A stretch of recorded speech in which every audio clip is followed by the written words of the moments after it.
The ancient warning Admiral Vexitar stood before the massive holographic display in the command center of the Zephyrian flagship Eternal Dominion. His 4 arms crossed behind his back as he studied the star charts that showed the vast expanse of their empire. For 3,000 years, the Zephyrian Empire had conquered species after species, building their civilization on the backs of enslaved worlds. Their gray skin bore the ritual scars of countless victories, and their crimson eyes had witnessed the fall of hundreds of civilizations. The door to the command center hissed open, and Chief Archaeologist Kethmon entered with hurried steps. Her breathing was labored, and her usually pristine robes were covered in dust from the recent excavation. "Admiral," she said, her voice trembling with excitement and fear, "we have made a discovery on Kepler 442b that changes everything." Vexitar turned slowly, his expression showing mild interest. "Another primitive civilization's ruins, I assume. What trinkets have they left behind this time?" Kethmon activated her portable projector, and ancient symbols filled the air between them. The writing was unlike anything in their vast databases of conquered languages.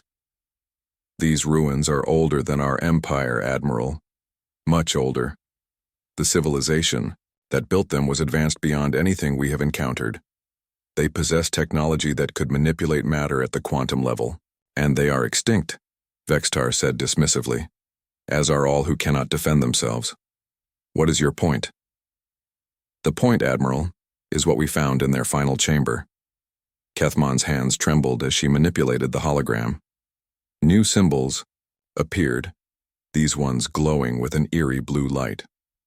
"It is a warning, a message left for anyone who might follow in their footsteps."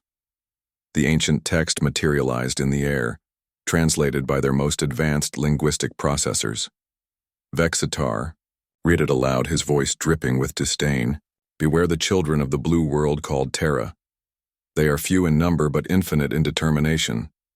Do not mistake their kindness for weakness or their peace for surrender. We made this error, and now only these words remain of our mighty civilization. Do not provoke the children of Terra, for their wrath knows no bounds, and they will hunt you across the stars until justice is served." Vexitar laughed, a harsh sound that echoed through the command center. "Superstitious nonsense from a dead race. These children of Terra clearly destroyed themselves along with their enemies. No species possesses infinite determination." "Admiral, please listen," Kethmon pleaded. "There are more warnings, dozens of them, scattered across different sections of the ruins. Each one speaks of the same species. The builders of this place fought something they called humans, and lost so completely that they had time only to carve these warnings before their civilization fell." "Humans." Vexitar repeated the word as if tasting something bitter. "I have never heard of this species. Are they in our databases?" "No, Admiral, but I believe I know why." Kethmon pulled up another display, this one showing stellar cartography. The warnings mentioned Terra, which our computers identify as a planet in a system the locals call Sol. It is located in the Outer Rim territories, far beyond our current borders. Vexitar studied the star map with renewed interest. The Sol system was indeed far from Zephyrian space, in a region they had not yet conquered due to its distance and apparent lack of valuable resources. "Show me what we know about this system." The hologram shifted to display a small yellow star surrounded by several planets. The third planet from the star appeared in detail, showing blue oceans and green land masses covered in swirling white clouds. "Preliminary scans from our long-range probes indicate a single inhabited world," Kethmon reported. "The inhabitants call themselves humans, as the warning suggested. Their technology appears primitive compared to ours. They have barely begun to explore their own solar system." "Then they pose no threat," Vexitar declared. "These ancient warnings speak of a species that no longer exists. Perhaps these modern humans are descendants who have forgotten their warrior past." As if summoned by their conversation, Communications Officer Zalteth approached with urgent news. "Admiral, we have received reports from our forward scouts in Sector 7. They have encountered an unknown vessel." "Details," Vexitar commanded. "The ship is of unknown design, Admiral. Crude construction but surprisingly resilient. When our scouts attempted to board it, the occupants resisted with unexpected ferocity. They call themselves humans and claim to be from a planet called Earth. Vextar and Kethmon exchanged glances. The coincidence was too great to ignore. What is the status of our scouts? 2 of our boarding parties were eliminated, Admiral. The humans fought with weapons that seemed primitive but were used with remarkable tactical skill. They showed no fear of death and protected their ship until the very end. Bring up the visual records, Vextar ordered. The hologram displayed footage from the boarding attempt. Vextar watched as Zephyrian soldiers, each one a trained warrior, fell to creatures that looked impossibly fragile. The humans were smaller than Zephyrians with only 2 arms and no natural armor. Yet they moved with fluid grace and fought, with a coordination that spoke of extensive training and unbreakable bonds. One human, a female with short brown hair, held off 3 Zephyrian soldiers with nothing but a metal tool she had fashioned into a weapon. Her eyes blazed with determination as she protected her fallen comrades. Even when mortally wounded, she continued fighting until her final breath. Interesting, Vextar mused. Perhaps there is some truth to these ancient warnings, but surely these few fighters cannot represent their entire species. Admiral, Zalteth continued, the human vessel was not alone. It appears to be part of a larger group. Our scouts report at least 12 similar ships heading toward an uninhabited system in the neutral zone. They appear to be establishing some kind of colony. Vextar smiled, showing rows of sharp teeth. This was an opportunity to test these legendary humans and claim new slaves for the Empire. Prepare the Third Fleet. We will investigate these colonists personally. Admiral, Kethmon interjected, perhaps we should approach them diplomatically. First, the warning spoke of infinite determination. If these humans are truly the descendants of the species that destroyed an advanced civilization, we should proceed with caution. Caution is for the weak, Vextar replied. We have conquered hundreds of species. What makes these humans special? We will take their colony, enslave their people, and add their knowledge to our empire. The Third Fleet departs within the hour. 3 days later, the Zephyrian Third Fleet emerged from hyperspace at the edge of the Kepler 186 system. Before them lay a sight that made even veteran warriors pause in amazement. The humans had not simply established a colony, they had begun transforming an entire world. Massive orbital platforms surrounded the planet, connected by streams of construction vessels that moved like schools of fish. On the surface, vast cities were taking shape with impossible speed. Gardens and farms spread across continents that had been barren rock just months before. How is this possible? Demanded Captain Mordeth, Vextar's second-in-command. No species builds this quickly. Perhaps they use some form of automation we do not understand, Vextar suggested. But privately, he was beginning to feel the first stirrings of unease. The ancient warnings echoed in his mind, but his pride would not allow him to retreat.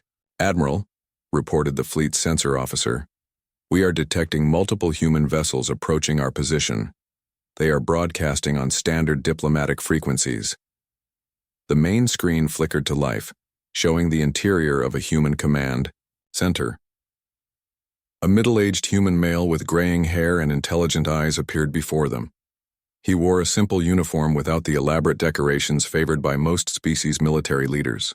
This is Captain Michael Chen of the United Earthship Pioneer, the human said in accented but clear Galactic standard. Welcome to the Kepler 186 system. I am afraid you have entered restricted space without proper authorization. Please state your intentions. Vextar stepped forward, his massive form dwarfing the human on the screen. I am Admiral Vextar of the Zephyrian Empire. You will surrender your colony to us immediately. Your people will be relocated to serve the Empire. Resistance will result in your destruction. Captain Chen's expression did not change, but something shifted in his eyes. Admiral, I'm afraid that is not acceptable. This colony was established under the Galactic Colonization Accords, and Earth's government has legal claim to this system. We cannot surrender our people to slavery. You speak of laws to the Zephyrian Empire? Vextar laughed. We are the law in this region of space. You have 1 hour to begin evacuation, or we will take your colony by force. Then I'm afraid we have nothing more to discuss, Captain Chen replied. I must warn you, Admiral, that any attack on our colony will be considered an act of war against humanity. We will defend ourselves. The transmission ended, leaving the Zephyrian command center in silence. Finally, Captain Mordeth spoke. Admiral, perhaps we should reconsider.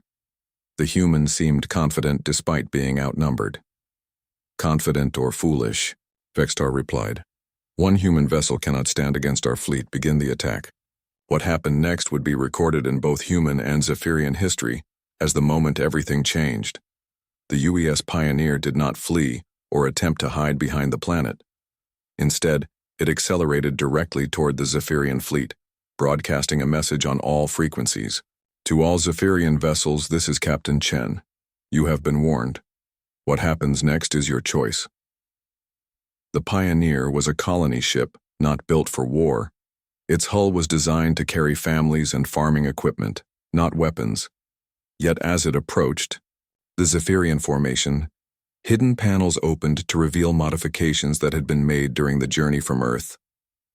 The humans had not simply fled their homeworld to establish a peaceful colony. They had prepared for this exact scenario.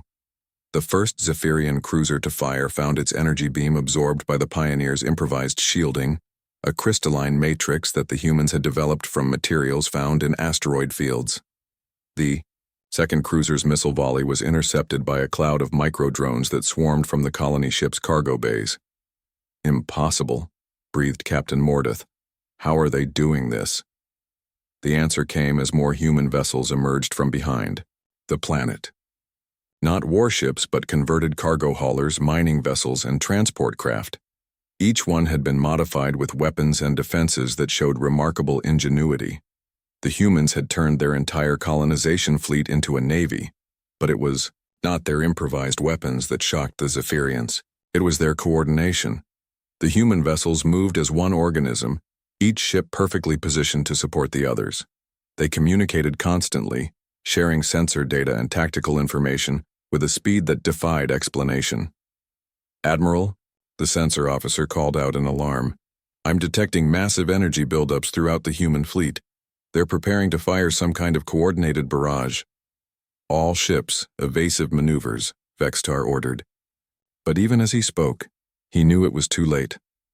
The human attack came not as individual ship weapons, but as a single, devastating strike. Every vessel in their improvised fleet fired simultaneously, their combined energy focused on a single point in the Zephyrian formation. The lead Zephyrian battlecruiser, pride of the Third Fleet, simply ceased to exist.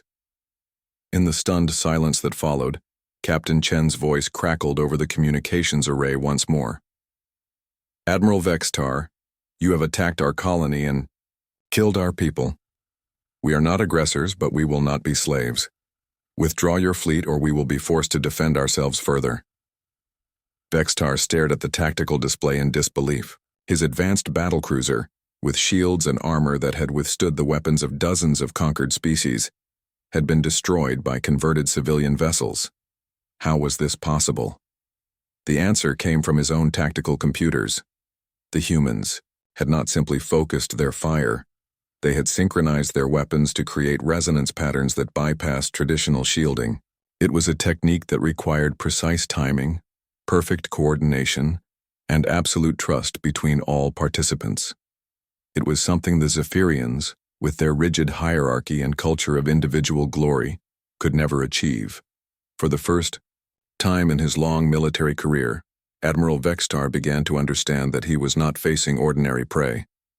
These humans were something else entirely, and the ancient warnings were starting to make terrible sense. The awakening storm, the destruction of the battlecruiser Sovereign's Pride sent shockwaves through the Zephyrian fleet. Admiral Vextar stood frozen at his command station, staring at the empty space where his most powerful vessel had been moments before. Around him, his officers waited for orders that did not come. Admiral, Captain Mordeth whispered urgently, "What are your orders?" Vexatar's forearms trembled with rage and something he had not felt in decades. Uncertainty. How many ships do they have? 17 vessels, Admiral. All converted civilian craft. No military vessels detected. And they destroyed a battlecruiser with civilian ships, Vextar said slowly, as if speaking the words might make them less real.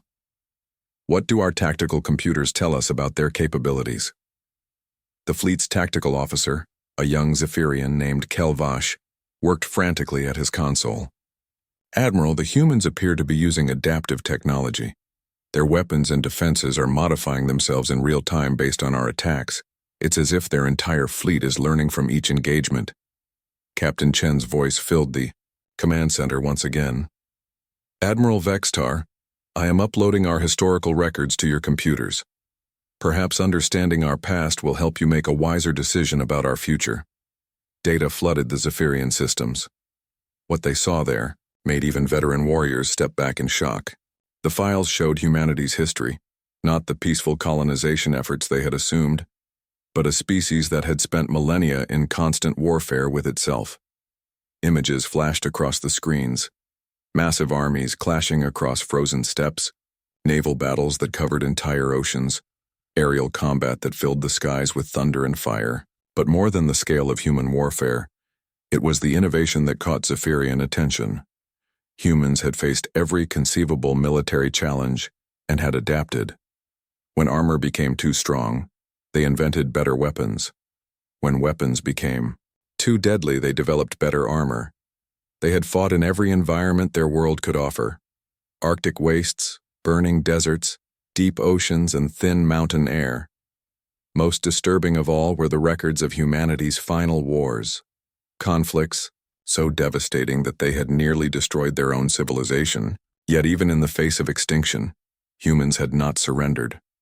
They had learned, adapted, and ultimately transcended their destructive nature to reach for the stars. They are not just warriors, breathed Chief Science Officer Timara. They are the ultimate survivors.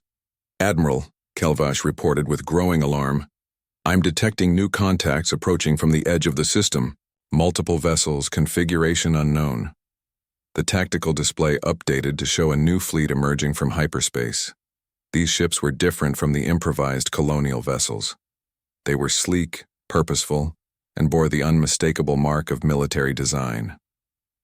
This is Admiral Sarah Rodriguez of the Earth Defense Force, came a new voice, crisp and professional. Captain Chen, we received your distress signal. Status report. Admiral, the Zephyrian fleet has attempted to enslave our colony. We have successfully defended ourselves, but casualties were minimal on both sides. The Zephyrian admiral appears to be reconsidering his position. Understood, Captain. Admiral Vextar, this is Admiral Rodriguez. You have attacked a peaceful colony and murdered innocent civilians. However, Earth Command has authorized me to offer you one opportunity to withdraw. Leave this system immediately and we will consider this incident closed. Vextar found his voice at last. You dare threaten the Zephyrian Empire? We outnumber your vessels 3-1. Do you? Admiral Rodriguez asked mildly. Computer, display current force disposition. The tactical screen erupted with new contacts. Human vessels seemed to materialize from empty space, some uncloaking, others emerging from behind asteroids or planetary bodies. Within moments, the human fleet had grown from 20 vessels to over 100. Stealth technology, Captain Mordeth whispered. They've been surrounding us this entire time. But Vextar was studying the new arrivals with growing dread. These were not colony ships or converted civilian vessels. These were warships purpose-built for combat, and their design spoke of lessons learned from centuries of warfare. The human vessels were smaller than Zephyrian ships, but appeared more advanced. Their hulls seemed to shift and flow, adaptive, armor that could reconfigure itself for different threats. Their weapons arrays were modular, allowing for rapid reconfiguration during battle. Most unsettling of all was their positioning. The human fleet had not simply surrounded the Zephyrians. They had created overlapping fields of fire that would make escape impossible, while ensuring that any Zephyrian attack would face concentrated resistance. Admiral, his communications officer reported, we're receiving multiple transmissions from across the galaxy. Other species are reporting similar encounters with humans. The reports painted a picture that made Vextar's blood run cold.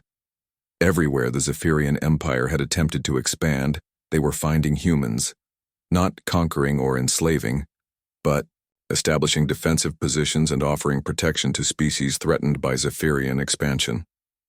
They knew, Vextar realized. They knew we were coming. Admiral Rodriguez's voice cut through his thoughts. Admiral Vextar, you have 30 seconds to begin your withdrawal. After that, we will consider your continued presence an act of war. Admiral, Chief Science Officer Tamara called urgently. I'm detecting massive energy buildups throughout the human fleet, but it's not weapons. It's something else entirely. The answer came as space itself seemed to shimmer around the human vessels. The humans were not just threatening to attack, they were preparing to demonstrate technology the Zephyrians had never seen before. Dimensional manipulation, Tamara breathed. They're opening rifts in space-time. Through the rifts came more ships, not just human vessels, but ships from dozens of different species. The humans had not come alone, they had brought allies. Species that the Zephyrians had attempted to conquer over the centuries, now standing together under human leadership. How? Is this possible? Captain Mordeth asked. The answer came from Admiral Rodriguez herself. Admiral Vextar, you asked how this is possible. The answer is simple. While your empire has spent millennia conquering and enslaving, we have spent our time building alliances and friendships. Every species you have oppressed, we have offered sanctuary. Every world you have burned, we have helped rebuild. The tactical display now showed a fleet that dwarfed the Zephyrian force. Ships from the Antirian Republic, vessels from the Crystalline, Collective, the organic bioships of the Verdani Union, all standing alongside human warships in perfect formation. You see, Admiral Rodriguez continued, the ancient warnings were correct. We are infinite in our determination, but not because we are warriors. We are infinite because we never fight alone. Vexitar looked around his command center, at the faces of his officers. For the first time in their lives, these proud warriors looked afraid. They had built their empire on the assumption that might made right, that the strong naturally ruled the weak. But here was proof of a different way. Species working together, sharing their strengths to overcome any threat. Admiral Vextar, Captain Chen's voice joined the conversation. We don't want to destroy your fleet. We don't want to add to the cycle of violence that has plagued this galaxy for so long. But we will not allow you to enslave innocent people. What do you want? Vextar asked, his voice barely above a whisper. We want you to go home, Admiral Rodriguez replied simply. We want you to tell your empire that the age of conquest is over. There is a new way forward, one based on cooperation instead of domination. And if we refuse? The space around the human fleet shimmered again. This time, the rifts revealed not more ships but entire space stations, massive defensive platforms that could project force across multiple star systems simultaneously. Then you will learn why the ancient warnings spoke of wrath that knows no bounds, Admiral Rodriguez said quietly. But that choice is yours, Admiral. We are offering you wisdom that your ancestors chose to ignore. For long moments, the two fleets hung motionless in space. The fate of civilizations balanced on the decision of one proud admiral, who had never known defeat. Finally, Vexitar activated his fleet communications. All ships, prepare for hyperspace jump. We are returning to Zephyrian space. A wise choice, Admiral Rodriguez acknowledged. Captain Chen will provide you with communication protocols. When your empire is ready to discuss peace instead of conquest, we will be here. As the Zephyrian fleet prepared to depart, Vextar found himself thinking of Chief Archaeologist Kethmon and her ancient warnings. The civilization that had carved those warnings had possessed technology to manipulate matter at the quantum level, yet they had fallen to humans. Now he understood why. It was not superior technology that made humans dangerous. It was their refusal to accept defeat, their ability to turn any situation to their advantage, and most importantly, their capacity to unite others under a common cause. The Zephyrian fleet jumped to hyperspace, carrying with them a new understanding of their place in the galaxy. Behind them, the human and allied fleets maintained their positions, ready to defend not just one colony but the principle that all species deserved freedom. As news of the encounter spread across the galaxy, other aggressive civilizations began to receive the same ancient warnings that the Zephyrians had dismissed. But now those warnings carried new weight, backed by demonstrated power. "Beware the children of Terra," the messages read. "They are few in number but infinite in determination. Do not mistake their kindness for weakness or their peace for surrender. They will not conquer you, but they will ensure you cannot conquer others. Choose wisdom over war, for their wrath knows no bounds and their mercy is reserved for those who choose peace."